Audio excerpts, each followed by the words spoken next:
River Light, Missouri, present day. A woman stands frozen on a manicured lawn.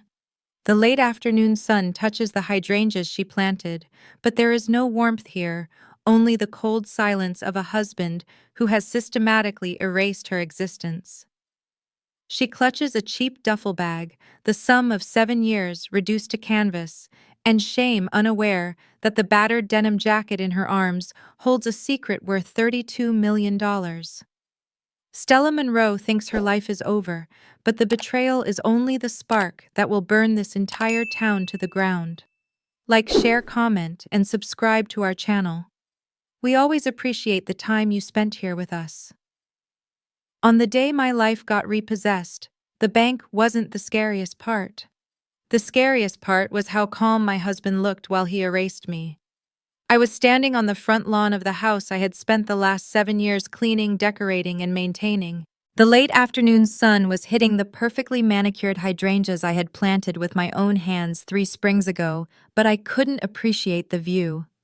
I was clutching a single battered gray duffel bag that contained everything I legally owned. It was a pathetic amount of stuff. A few changes of clothes, some toiletries, and a pair of worn-out sneakers. My husband, Ethan Caldwell, stood in the doorway. He looked like he always did, immaculate. He was wearing that navy blue polo shirt that made his eyes pop, the one he wore when he was closing a deal or charming the local zoning board. To the rest of our small town, Ethan was the golden boy, the self-made real estate developer who donated to the church and sponsored the Little League team. He was the man who shook your hand firmly and looked you in the eye. But I was the only one who knew what he looked like when the curtains were drawn and the mask slipped off. Currently, he looked bored. He leaned against the doorframe, checking his watch as if my devastating homelessness was just a minor scheduling conflict he needed to clear up before dinner. "You need to get off the property, Stella," he said. His voice wasn't loud. It was that terrifying quiet tone he used when he wanted to make me feel small. "The neighbors are starting to look." "I signed the papers because I trusted you," I said, my voice shaking. I hated that I was crying. I wanted to be furious, I wanted to scream, but my throat felt like it was full of broken glass. "You told me it was just a restructuring for the business liability. You said it was to protect us." Ethan chuckled a dry, humorless sound. "I said it was to protect the assets. And it did. It protected them from you." That was the moment the reality finally settled in, heavy and suffocating. The divorce papers had been rushed through last week. Ethan's lawyer, a man I had known for years, had smiled and told me it was standard procedure, just a formality to help move some LLCs around. I hadn't read the fine print. I hadn't hired my own counsel because Ethan had told me we were a team that saving money on legal fees was smart business. I was an idiot. I was a trusting, blind idiot. "The house," I stammered. "The cars, the savings account. Everything is in the business name Stella, which, as per the documents you voluntarily signed, belongs to me," Ethan said. He crossed his arms. "Let's be real. You didn't earn any of this. I let you play house. I let you pretend you were part of the empire I was building, but you were just present. You were dead weight. Honestly, you're lucky I kept you around as long as I did. Consider the last 7 years a charity write-off." I took a step forward, my knuckles white on the strap of my bag. "I dropped out of college to run your office, Ethan. I managed the books. I staged the open houses. I worked 18-hour days so you could be the face of the company. You answered phones," a new voice said. Brooke Jennings stepped out from behind Ethan. She was 24, sharp and polished with the kind of glossy hair that looked expensive. She was Ethan's operations manager, hired 6 months ago. She was holding a coffee mug, my favorite mug, the one with the chipped rim, sipping from it casually. "You'll find your path, Stella," Brooke said, her voice soft and poisonous. She offered me a pitying smile that didn't reach her eyes. "Maybe something more. Your speed. Have you considered retail? I hear the mall is hiring seasonal help." Ethan laughed. He actually laughed. Then he stepped back and began to close the door.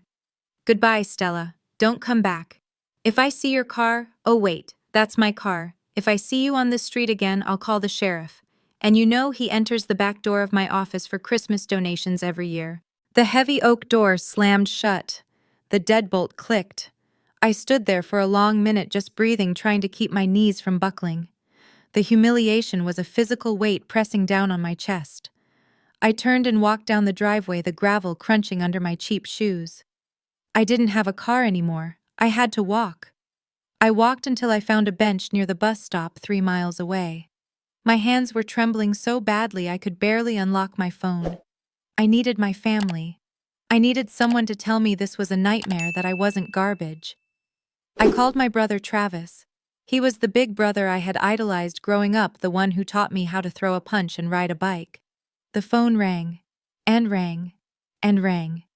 It went to voicemail. I called again, straight to voicemail. He was dodging me. I swallowed the lump in my throat and called my mom, Linda. She picked up on the second ring. "Mom," I choked out. "Ethan, he kicked me out. He took everything. He tricked me into signing away the rights to the house, the money, everything." There was a pause on the line. I expected outrage. I expected her to scream, to say she was coming to get me. Instead, she sighed. It was a long, tired sigh. "Stella, I told you to be careful. Ethan is a powerful man. You can't just expect things to be handed to you." "Handed to me," I whispered, shocking tears hot on my face. "Mom, he stole my life. I'm on the street." "You should have protected yourself," she said, her voice cold and practical. "Ethan warned us you were getting impulsive lately. He said you were emotionally unstable. Maybe you need this time to cool off. I can't get involved, Stella. I have my own bills to pay, and I can't afford to alienate people in this town." She hung up. My own mother, my brother. They weren't just unavailable, they were indifferent. It felt like the ground had opened up and swallowed me whole. 2 hours later, I checked into the only place I could afford, the Starlight Motor Inn, a decaying motel right off the highway. The room smelled like a potent mix of lemon bleach and stale cigarette smoke. The carpet was sticky. The walls were so thin I could hear the couple next door arguing about money, their muffled shouts vibrating through the headboard. I sat on the edge of the sagging mattress and pulled out my phone to check my bank app. I had $94.12. I tried to use my credit card to order food, just some pizza, to fill the hollow ache in my stomach, but the transaction was declined. I tried another card. Declined. Ethan. He had always pushed me to put the household expenses in my name to build my credit, calling it a trust exercise. In reality, he had dumped thousands of dollars of business debt onto cards linked to my social security number, and now he had stopped paying the bills. He hadn't just taken the assets, he had saddled me with the liabilities. I was effectively bankrupt. I ended up eating a bag of crushed chips and a cup of instant noodles from the gas station across the street, using hot water from the bathroom tap. As night fell, terror set in. I was approaching 30. I had no degree, no resume gap for the last 7 years, no car, no home, and less than $100. I curled up on the bed fully clothed because I was too afraid to get under the sheets. The anger was there, a hot coiling snake in my belly, but the shame was stronger. I needed comfort. I reached for my duffel bag and dumped the contents onto the bed, looking for anything familiar. At the bottom, crumpled into a ball, was an old denim jacket. It had belonged to my dad, Leonard Monroe. He had died 5 years ago. It still smelled faintly of motor oil and sawdust, the scent of a man who worked with his hands and believed in an honest day's pay. I pulled it onto my lap, hugging the rough fabric, crying into the collar. As I squeezed the jacket, I felt something stiff in the inner lining pocket. I frowned and reached inside. My fingers brushed against paper. I pulled out a yellowed, slightly crinkled envelope. On the front, in my dad's messy, blocky handwriting, it said, "For Stella, when the world stops being fair." My heart skipped a beat. Dad had been a maintenance supervisor at a factory that closed down years ago. He never had money. We lived paycheck to paycheck my whole childhood. I opened the envelope. Inside was a single plastic card. It was scratched, the lamination peeling at the corners. It was a bank card from Heritage Federal Bank, a local institution that had been around since the turn of the century. I turned it over. There was no name printed on the front, just a sequence of numbers and an expiration date that said valid indefinitely. I stared at it. I thought maybe he had stashed away a rainy day fund. $50. Maybe a few hundred if I was lucky enough for a bus ticket out of town, or a few more nights in this hellhole. I looked at the card, imagining my dad's rough hands putting it in this envelope, hiding it away from me. I had no idea that this piece of plastic was the reason my husband had just tried to erase me from the face of the earth. I thought I was holding lunch money. I didn't know I was holding a warhead. The next morning, the sun felt like an insult. It was bright, cheerful, and completely at odds with the grime I felt coating my skin. I left the motel early, mostly because the cleaning staff started banging on doors at 8, and I couldn't bear the thought of explaining I didn't have a car to pack up. I just grabbed my duffel bag and started walking. My destination was the historic downtown district, a solid 4-mile trek from the highway strip. As I walked, the landscape shifted from cracked pavement and fast food drive-thrus to brick sidewalks and manicured oak trees. By the time I reached the financial district, I was sweating in my hoodie. I looked like exactly what I was, a woman whose life had fallen apart. People in tailored suits and jogging gear moved around me, their eyes sliding off me like I was a smudge on a window pane. I felt exposed, filthy, and invisible all at once. Heritage Federal Bank was a fortress of a building.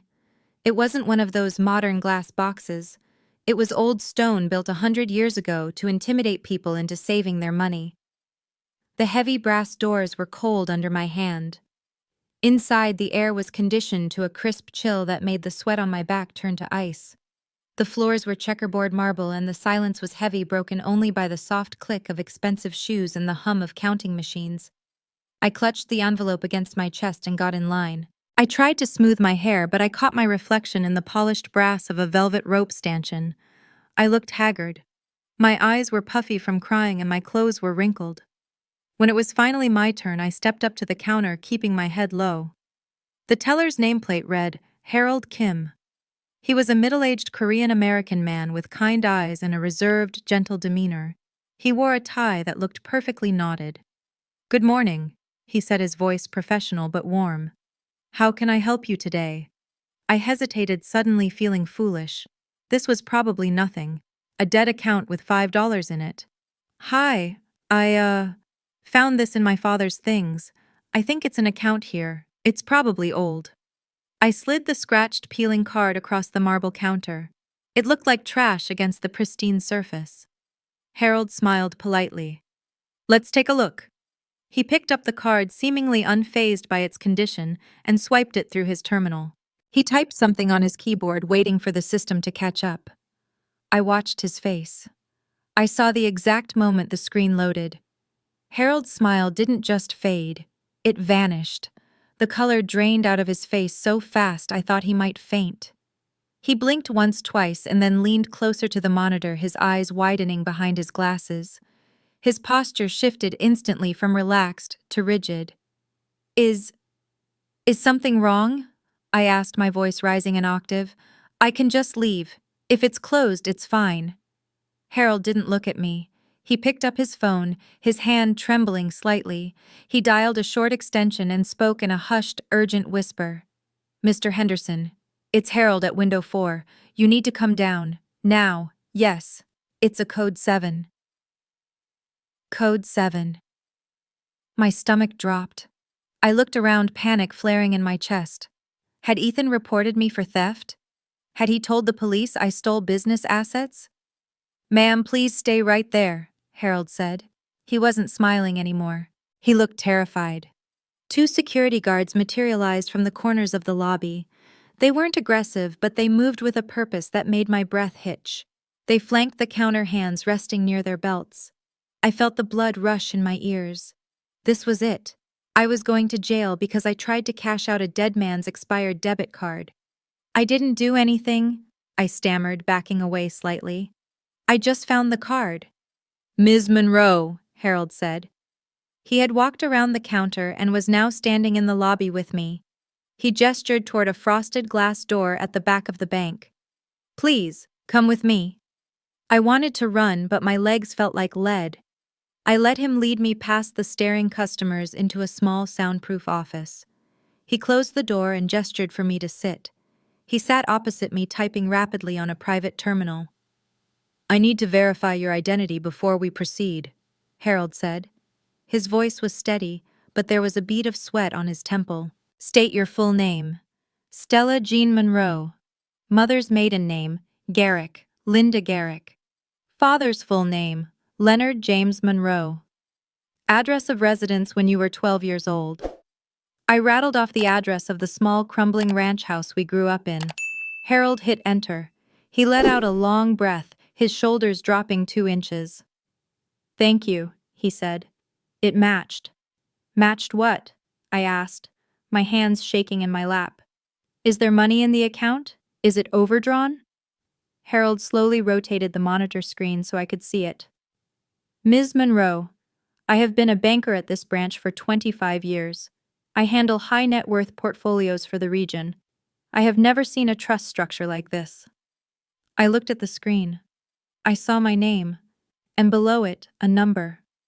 32,418,90521. The room went silent. I mean absolute vacuum silence. I couldn't breathe. I couldn't blink. I just stared at the digits. 32 million. It didn't make sense. It was a mistake. I don't understand, I whispered. My mouth was so dry the words scratched my throat. My dad, he was a maintenance man. He fixed toilets. He drove a 20-year-old truck. Your father was a very smart man, Harold said softly. According to the trust documents, your father inherited a parcel of industrial land from an uncle back in the 90s. It was a worthless, toxic dump on the edge of town. Nobody wanted it. But 10 years ago, a developer needed that specific plot for a massive project called Riverfront Renewal. I froze. Riverfront Renewal. That was the zoning name for Riverlight Commons. That was Ethan's masterpiece. The luxury condos, the retail spaces, the marina. It was the project that made Ethan a star. Harold continued. Most people would have sold the land for a flat fee. 50,000, maybe 100. Your father refused to sell. He leased the land rights in exchange for a non-dilutable 5% stake in the net profits of the entire development in perpetuity. Every condo sold, every retail lease signed, every parking fee collected at Riverlight Commons. 5% goes directly into this trust. My head was spinning. Ethan, my husband, the man who called me dead weight, the man who said I contributed nothing. For the last 7 years while he was building his empire on my father's land, that land was quietly automatically funneling a cut of his success into an account he didn't know existed. The trust was set up to be untouchable, Harold explained. It's in your name only, not community property, not accessible by spouses, creditors, or parents. It activated when you turned 21, but the bank had your old address. We've been sending statements to a P.O. box that closed years ago. The money has just been accumulating, compounding. I sat back in the chair feeling like I was floating. I wasn't destitute. I wasn't homeless. I was wealthier than Ethan could ever dream of being. But Ms. Monroe, Harold said, his tone shifting. It became darker, more serious. There is something else you need to know. The reason the security guards came over. The reason this account is flagged. I looked up. Why? 3 months ago, Harold said, folding his hands on the desk. We received an inquiry. Someone tried to access this trust. They had your social security number. They had your date of birth. They had your old addresses. A chill went down my spine. Ethan. No, Harold said. The request failed because they couldn't answer the final security question, a question only you or your father would know. But the attempt triggered a fraud lock. That's why the screen turned red when I swiped the card. We've been waiting for you to show up. He leaned forward, looking me dead in the eye. The fear I had seen in his face earlier wasn't for me. It was for what he was about to tell me. Ms. Monroe, he said, his voice dropping to a whisper. The person who tried to get into your account knew more about your life than any stranger should. They knew things that weren't in public records, and because they tried to do it over the phone, we have a recording, and I have a name. Travis Monroe, Harold said. The name hung in the air between us, heavy and toxic. I felt the air get sucked out of the tiny glass office. It was a physical sensation, like a punch to the solar plexus that didn't land, but sent the shockwave right through my ribs. No, I whispered, shaking my head instinctively. That's my brother. That's impossible. Travis barely knows how to use online banking. He calls me to fix his Wi-Fi. Harold didn't argue. He just turned the screen again, pulling up the log of the phone call. The caller provided your brother's full name, his address, and claimed to be acting as your power of attorney. He tried to authorize a transfer of funds to an offshore account. The only reason it failed was because he couldn't name the make and model of your father's first truck. My stomach churned. A 1978 Ford F-150. Rusty red. We used to sit on the tailgate and eat ice cream. Travis knew that truck. He had forgotten it just like he had forgotten me. I sat there paralyzed while the memories replayed in my head with a new sickening clarity. Travis calling Ethan a good provider at Thanksgiving. The strange tension at Christmas dinner when I walked into the kitchen and everyone went silent. The way Travis had dodged my calls yesterday when I was homeless. He wasn't busy. He was hiding. Harold saw the look on my face, a mix of white-hot rage and paralyzing grief. He reached into his drawer and pulled out a sleek business card. Ms. Monroe, you are now a very wealthy woman, but you are also in a very vulnerable position. You need protection that I cannot provide. You need to go see Olivia Grant. She's the best trust and estate attorney in the state. I've already texted her that you're coming. I walked out of the bank in a daze, the envelope with the card burning a hole in my pocket. I took a cab, my first expense as a millionaire, to the address on the card. Olivia Grant's office was in a modern glass building overlooking the river. Olivia herself was sharp, striking, and intimidating.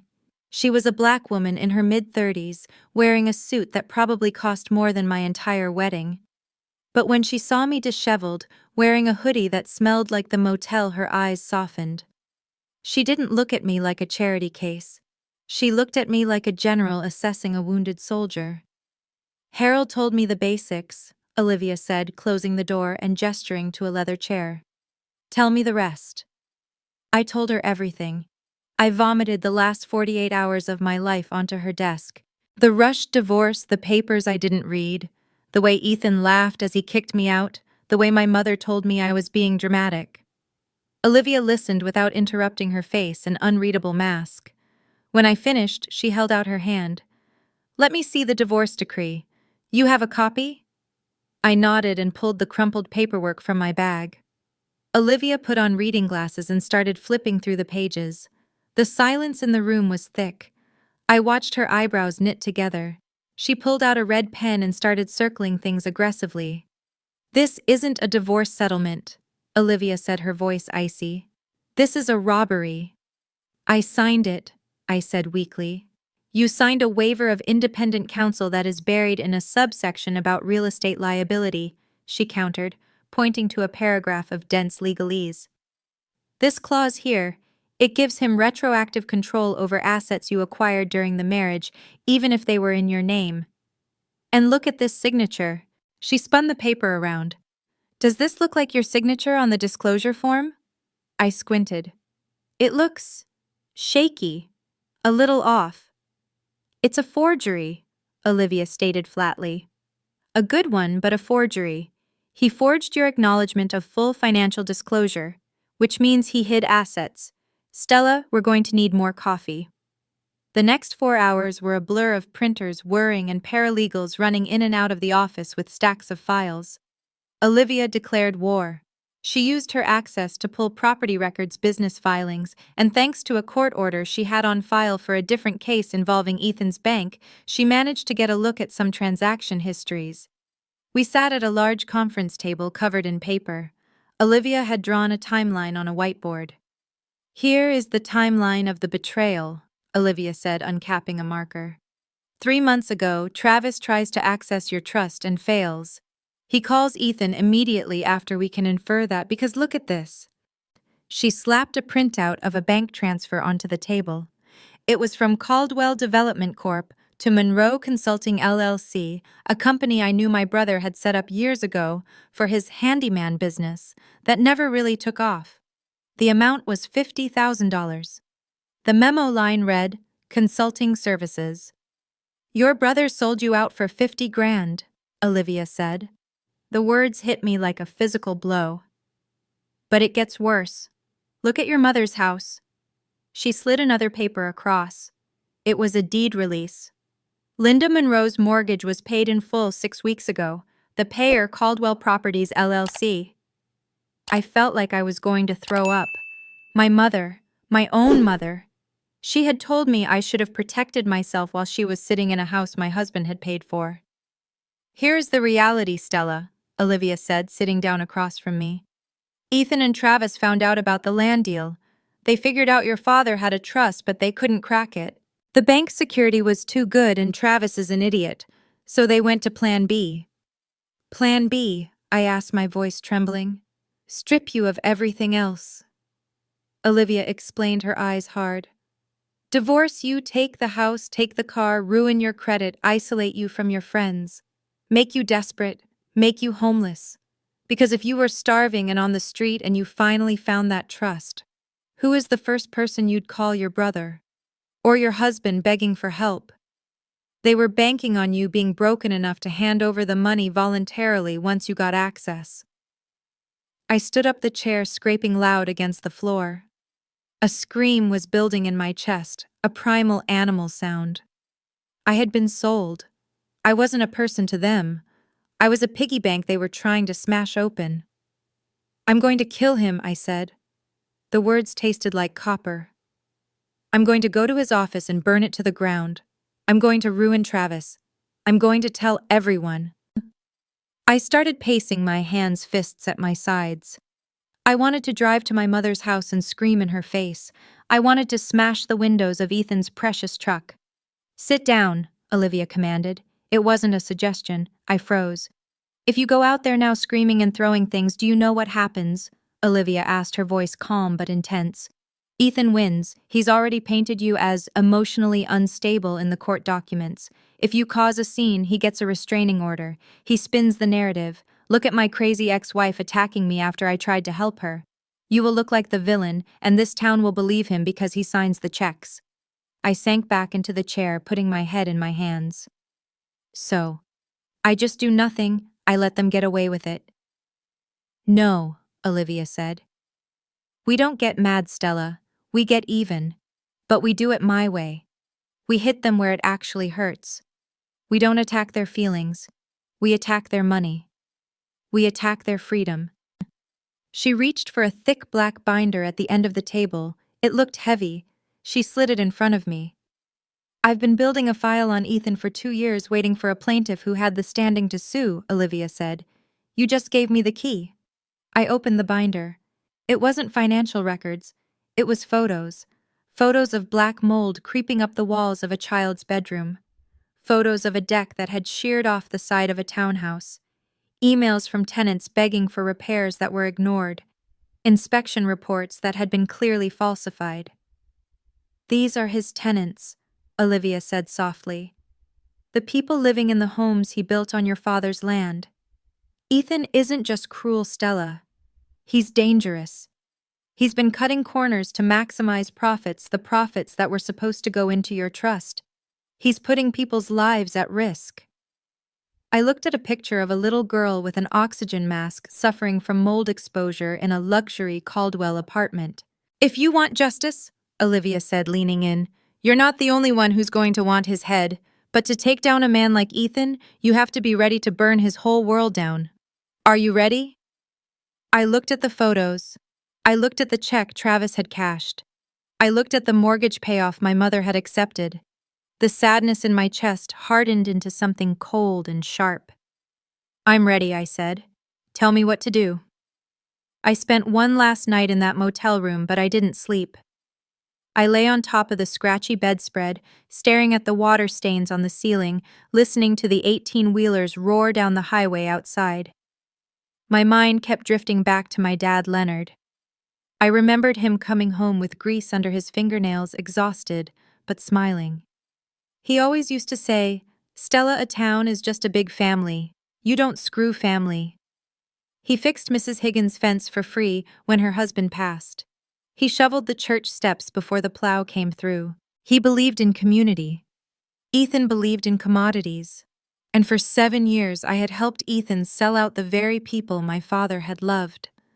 By the time the sun came up, the fear that had paralyzed me was gone. It had burned away, leaving something harder in its place. I decided then and there that I wasn't just going to survive this. I was going to hunt the truth, and I was going to finish what my husband started, but not in the way he intended. The next morning, Olivia took me on a tour of the Caldwell Empire. It wasn't the glossy tour Ethan gave investors, it was the autopsy. We pulled up to a townhouse complex on the west side, one of Ethan's first luxury builds. We met a young couple, the Millers. They looked shell-shocked.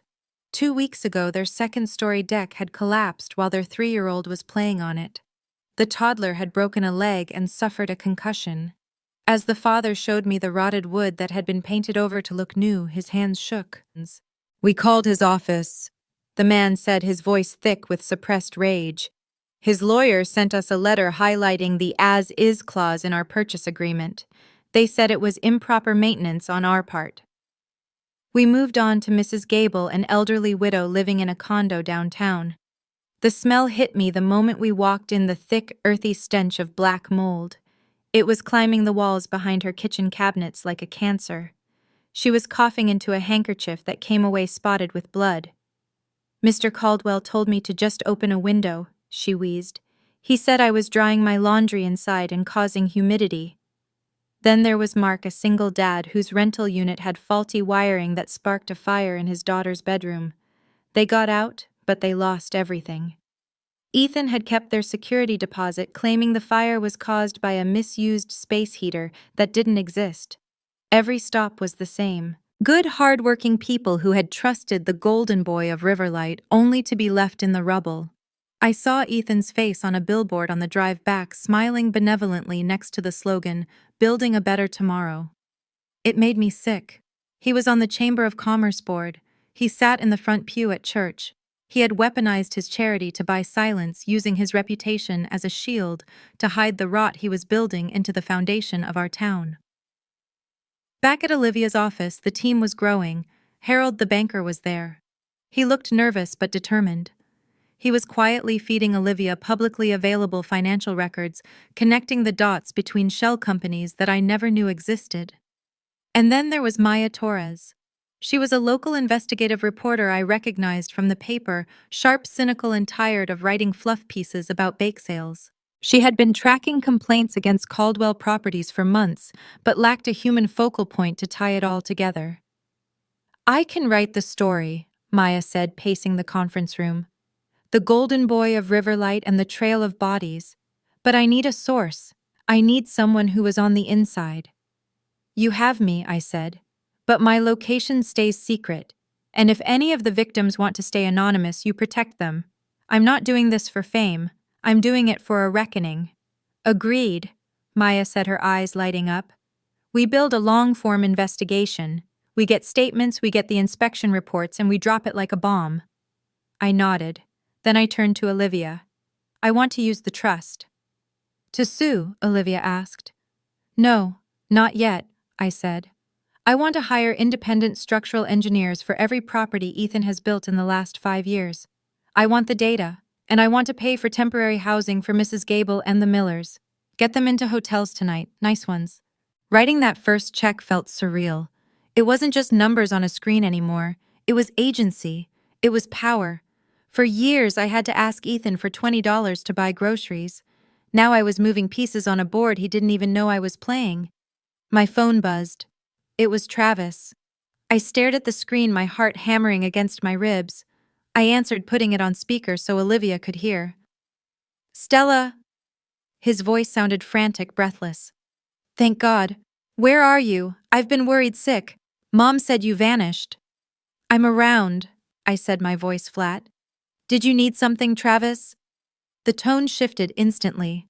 The concern evaporated, replaced by the bullying tone I recognized from our childhood, but sharper. Don't play games, Stella. Ethan told me you're spiraling. Look, you need to come home. You're trying to tank the only shot this family had at moving up.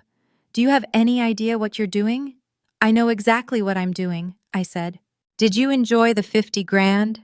Travis, was that the price of your little sister? A new truck and a consulting fee? Dead silence. Then a hiss. You selfish bitch. Ethan is a good provider. He helped us. He helped Mom. You're going to ruin everything because you can't keep a husband happy. I hung up. My hands were shaking, but not from fear, from clarity. I checked my voicemail. There was a message from Mom. Stella, please, stop making a scene. You're attacking a man who saved us. He paid off the house, Stella. He's family. Don't be ungrateful. Just apologize to him, and maybe we can fix this. I recoiled from the phone as if it were radioactive. They weren't just bystanders, they were accomplices. I grieved for them in that moment, mourning the mother and brother I thought I had, but I also cut the cord. They had made their choice. Now I had to make mine. We need a kill shot, I told the room. We can't just embarrass him. We need to corner him. The plan formed over the next hour. It was a three-pronged attack. First, Maya would gather the undeniable evidence of fraud and negligence. We would time the release of her article to coincide with a formal complaint Olivia would file with the State Housing Safety Board. But the third prong was the deadliest. Harold had identified that Ethan was over-leveraged. He had taken out massive, high-interest loans to fund his newest project, using his existing properties as collateral. I can buy his debt, I realized looking at the spreadsheet. If the banks get spooked by the investigation, they'll want to offload the risk. I can use the trust to buy the notes. And then you own him, Olivia said, a wicked smile spreading across her face. Legally and financially. As we were finalizing the strategy, Maya opened her laptop. There's one more thing. I tracked down a former foreman of Ethan's who got fired for refusing to sign off on a bad foundation. He sent me a voice memo he recorded during a site meeting last year. She pressed play. The room filled with the sound of wind hitting a microphone, and then Ethan's voice. It was unmistakable. He sounded arrogant, relaxed. Look, just cover it up with the siding. If those people wanted perfect homes, they should have been born rich. They're lucky I even build for their kind. Cattle don't need castles. Then came the sound of him laughing. I listened to that laugh, the same laugh I had heard at dinner parties, the same laugh I had heard on our wedding day. Something inside me snapped. It wasn't a break. It was a setting into place. The last vestige of the weeping wife in the motel room evaporated. I wasn't Stella the victim anymore. I looked at Olivia and Maya. Burn him, I said. Burn it all down. The State Housing Safety Board hearing was held in the town's municipal auditorium because the standard council chambers couldn't hold the crowd. It felt less like a legal proceeding and more like a gladiatorial arena. The air in the room was hot, heavy with the scent of cheap coffee and nervous sweat. Half the town was there. Some were the victims, people with casts on their limbs or coughs that rattled deep in their chests. Others were Ethan's supporters, the business owners who had profited from the boom he brought to town, looking around nervously, unsure if they were backing a winner or a criminal. Ethan arrived 10 minutes late. He walked in with Brooke on his arm, wearing a charcoal suit that was tailored to within an inch of its life. He had that trademark smile plastered on his face, the one that used to make me feel safe, but now I saw the tightness around his eyes. He looked like a man trying to hold back a landslide with a picket fence. Brooke looked less confident. She kept checking her phone, her eyes darting around the room as if looking for the nearest exit. They were walking into an ambush and they knew it. At 6 o'clock that morning, Maya Torres had dropped the article. It wasn't just a story, it was a dossier. The Golden Boys' House of Cards was the headline, accompanied by a silhouetted photo of me standing on the edge of the property my father had left behind. The article had gone viral locally within hours. Every person in that room had their phone out scrolling through the drone footage of rotting roofs and the PDFs of falsified inspection reports. The murmur in the room wasn't respectful. It was the low, angry buzz of a hive that had been kicked. The hearing began, and it was brutal. The victims testified first. Mrs. Miller, the mother of the toddler who fell from the deck, couldn't even speak at first. She just held up a photo of her son in a body cast. When she finally found her voice, she described the sound of the wood snapping like a gunshot and the silence that followed before her baby started screaming. Ethan's high-priced lawyer, a slick man from the city, tried to discredit her. He called the victims opportunists, suffering from buyer's remorse. He suggested that perhaps the Millers had overloaded the deck, or that Mrs. Gable's mold issue was due to poor housekeeping. The crowd hissed. The board members looked unimpressed, but Ethan just sat there scribbling notes, looking bored. He still thought he could charm his way out of this. He thought money was a shield that couldn't be pierced. Then they called me. The board calls Stella Monroe. The room went dead silent. As I stood up from the back row, I felt every eye land on me. I saw Ethan's head snap up. He hadn't seen me come in. His pen stopped moving. For the first time, genuine shock registered on his face. He watched me walk down the aisle, his eyes tracking me like a predator, assessing a threat that had suddenly grown teeth. I took the stand. My hands were trembling, but I clamped them onto the wooden railing until my knuckles turned white. I didn't look at the board members. I looked straight at Ethan. "My name is Stella Monroe." I began, my voice wavering before finding its strength.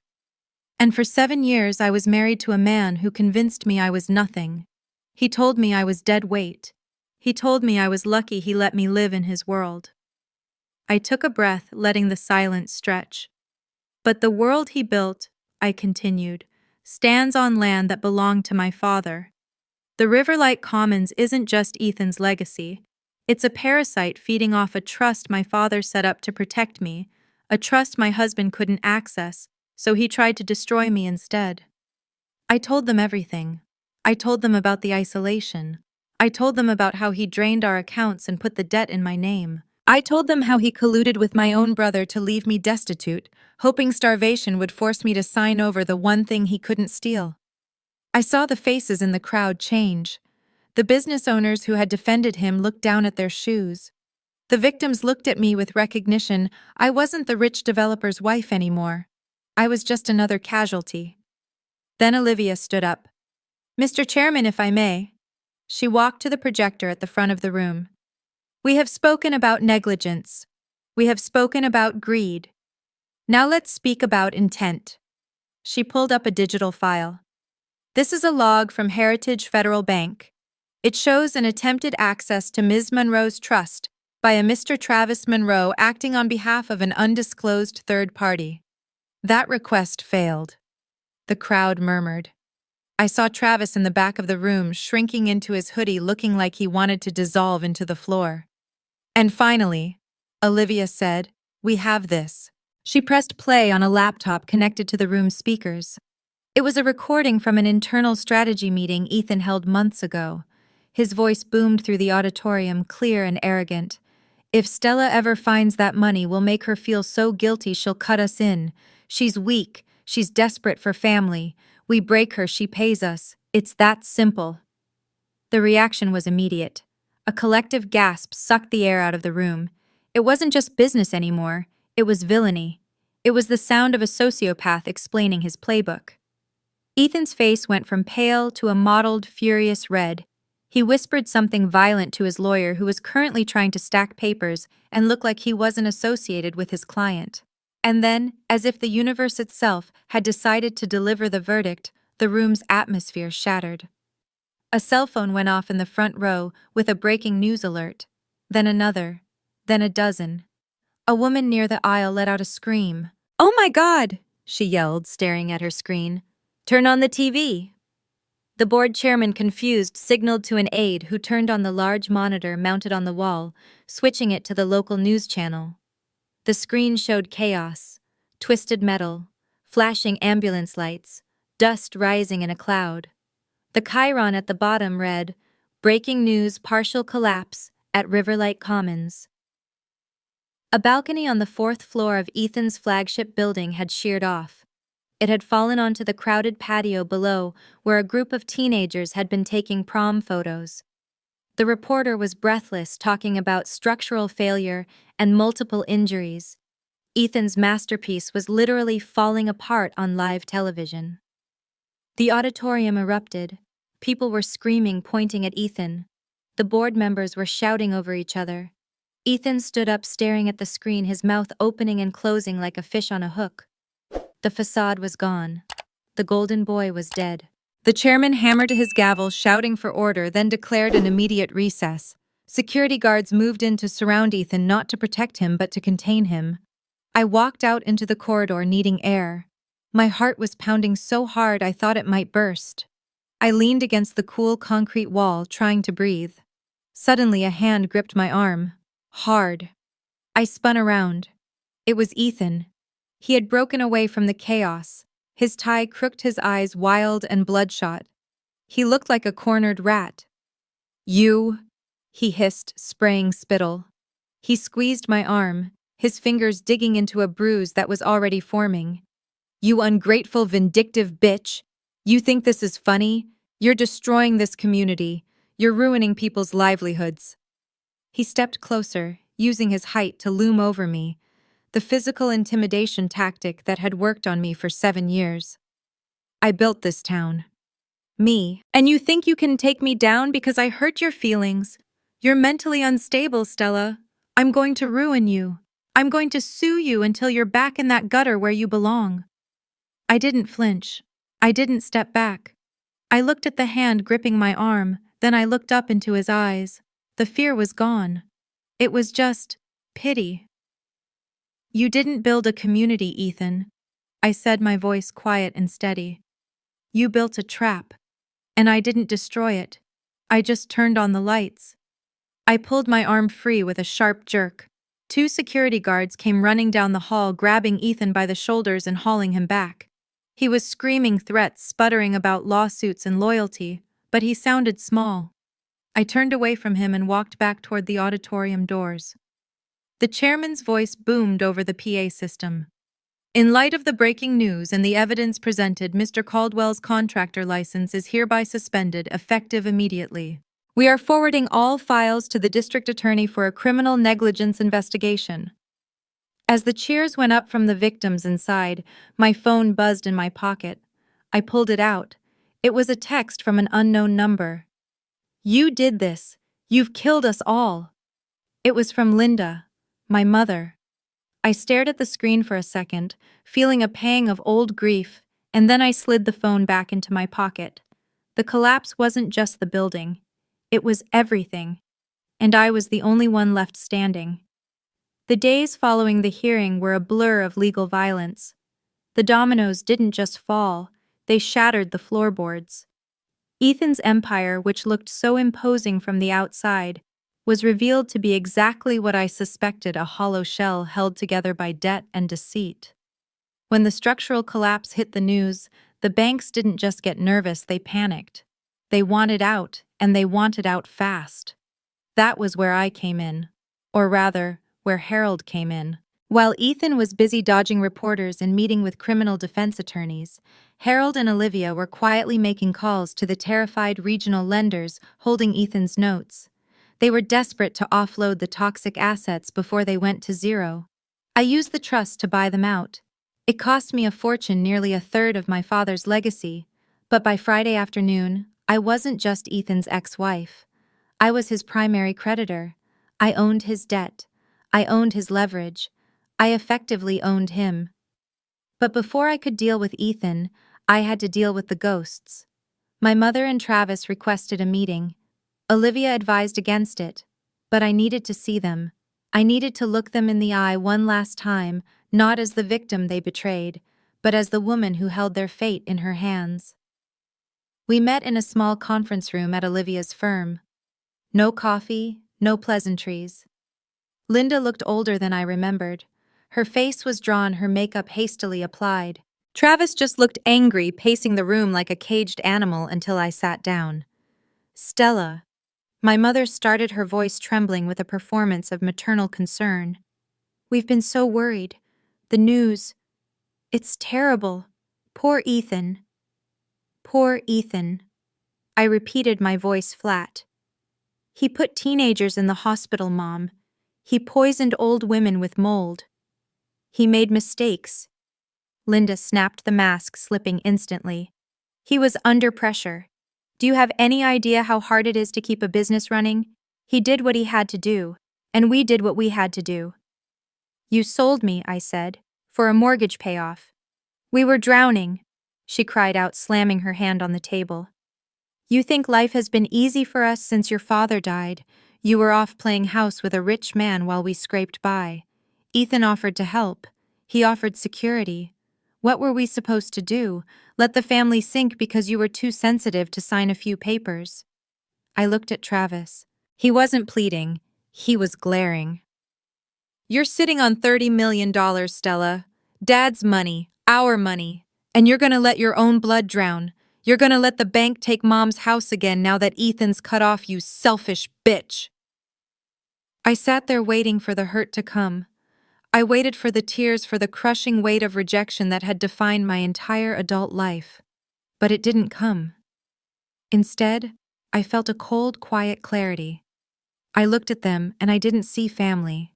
I saw strangers. I saw two people who had never loved me. They had only loved what I could provide, or what my husband could provide. I was a resource to them, not a person. "I'm not letting the bank take the house," I said softly. Travis smirked, crossing his arms. "Finally. Smart move. Write the check, Stella." "I'm not writing a check," I corrected him. "I'm buying the note. If you want to keep living there, you can pay rent. To me. At market rate." Travis's jaw dropped. "You're kidding." "And as for the money," I continued, standing up, "I'm not pressing criminal charges against you, Travis. I could. Olivia has the paperwork ready for the fraud you committed with the trust inquiry. Prison time easily. But I don't want to see your face in a courtroom. I don't want to see your face ever again." I slid a folder across the table. "This is a binding legal agreement. It states that you will never contact me, never approach my business, and never claim any relation to my finances. You sign this and I bury the fraud charges. You don't sign it and I let the district attorney add you to Ethan's indictment." "You're dead to us," Travis spat, grabbing the pen. "I've been dead to you for years," I said. "I just finally stopped attending the funeral." I walked out of that room and didn't look back. I didn't feel happy. I felt a deep, aching sadness for the little girl who used to wait by the window for her big brother to come home. But mostly, I felt free. Now there was only one loose end left. The final meeting with Ethan took place the next morning. He was brought into the room by his lawyer. He looked like he hadn't slept in a week. His suit was wrinkled, his tie missing. The arrogance was gone, replaced by a jittery, manic energy. When he saw me at the head of the table, he flinched. Olivia laid it out for him. "Mr. Caldwell, here is the situation. My client owns your commercial loans, all of them.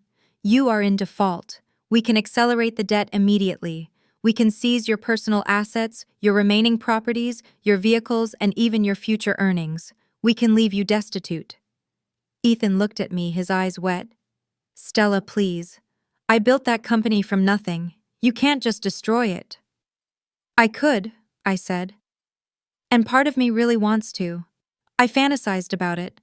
I thought about bulldozing Riverlight Commons and leaving a pile of dirt as a monument to your greed." I paused, thinking of my father. Dad hated waste. He hated destruction. He believed that even broken things could be fixed if you had the right tools and the right heart. "But that would make me just like you, Ethan, a destroyer." I pushed a stack of documents toward him. "This is the deal. You are going to sign over the deeds to the Riverlight apartment complexes and the rental units. All of them. You are transferring them to a new nonprofit entity, the Leonard Monroe Housing Trust." Ethan blinked. "You're stealing my buildings." "I'm repossessing them," I said. "The trust will repair them properly. We will rent them at fair, affordable rates to the people you tried to exploit. We will fix the mold. We will reinforce the decks. We will make them homes again." "And what do I get?" he sneered. "You get to stay out of federal prison for bankruptcy fraud," Olivia interjected. "And you get to walk away with the clothes on your back. But there's a catch. You are agreeing to a lifetime ban on managing, owning, or developing real estate in this state. You will never be a landlord again. If you break this agreement, the deal is void, and we prosecute." Ethan looked at the papers. His hands were shaking. He was losing his kingdom. He was losing his identity. "You can't do this," he whispered. "It's already done," I said.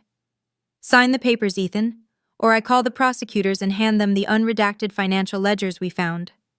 He picked up the pen. He hesitated for a long time, the tip hovering over the signature line.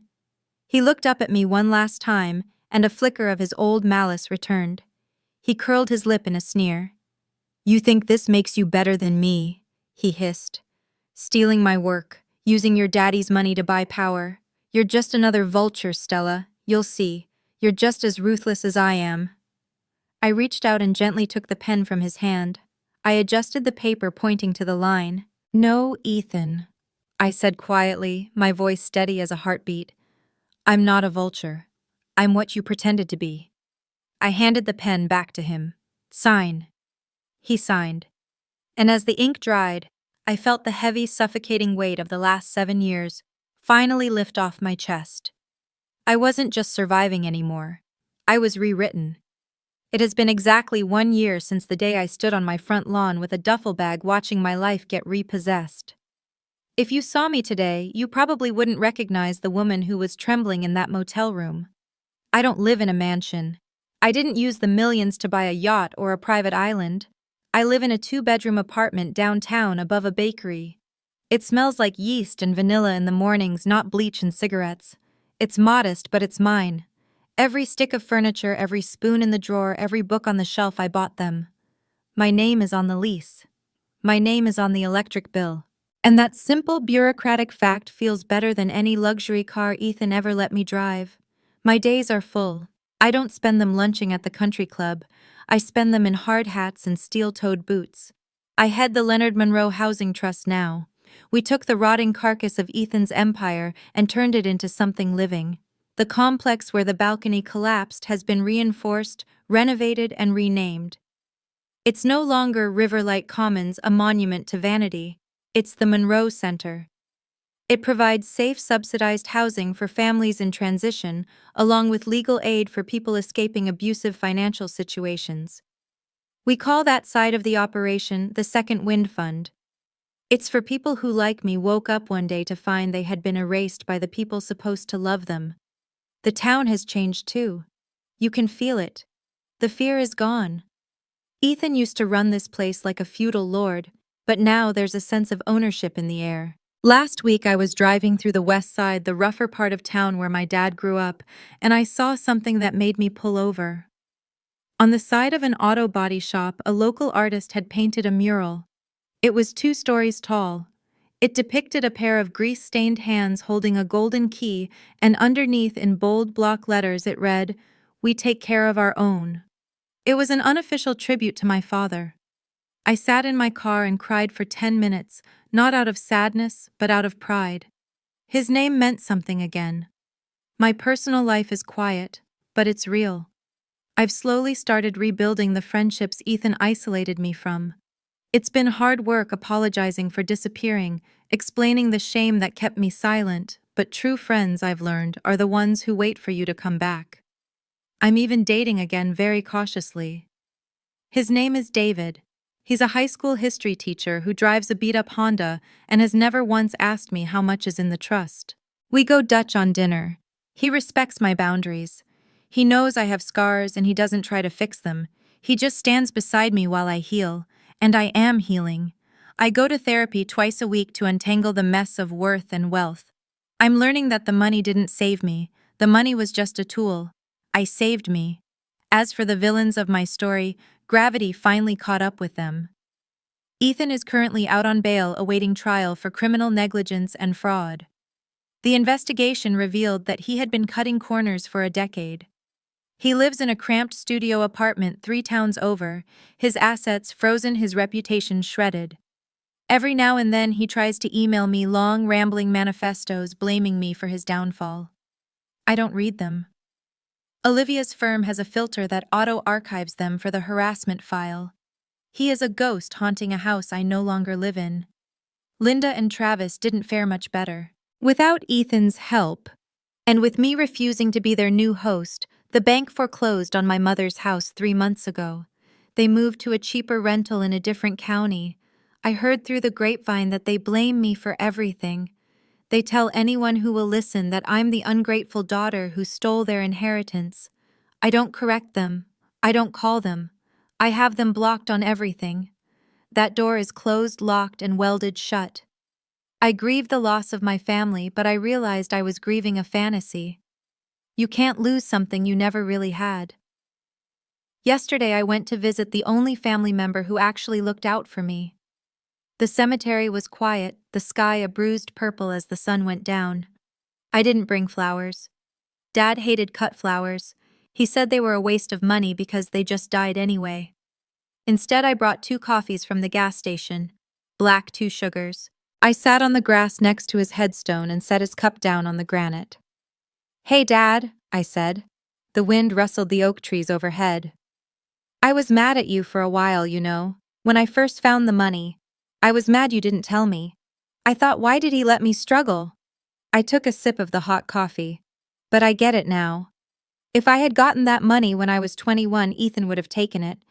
He would have charmed it out of me before the ink was dry. You knew I needed to grow a backbone before I could handle the weight. You protected me from the grave. I touched the cold stone. I'm trying to use it right. I'm trying to be the person you were. You gave me more than freedom, Dad. You gave me the power to say no. No to abuse, no to greed, and yes to the people everybody else forgets. The silence of the graveyard wasn't lonely. It felt like approval. This morning, there was a ribbon-cutting ceremony for a newly renovated apartment building that had been condemned under Ethan's ownership. It was a crisp, clear day. I stood by the podium watching a young mother unlock her new front door. She turned to me, tears streaming down her face, and hugged me so hard I lost my breath. She told me that her kids finally had safe bedrooms. She told me she could sleep at night without worrying about the roof caving in.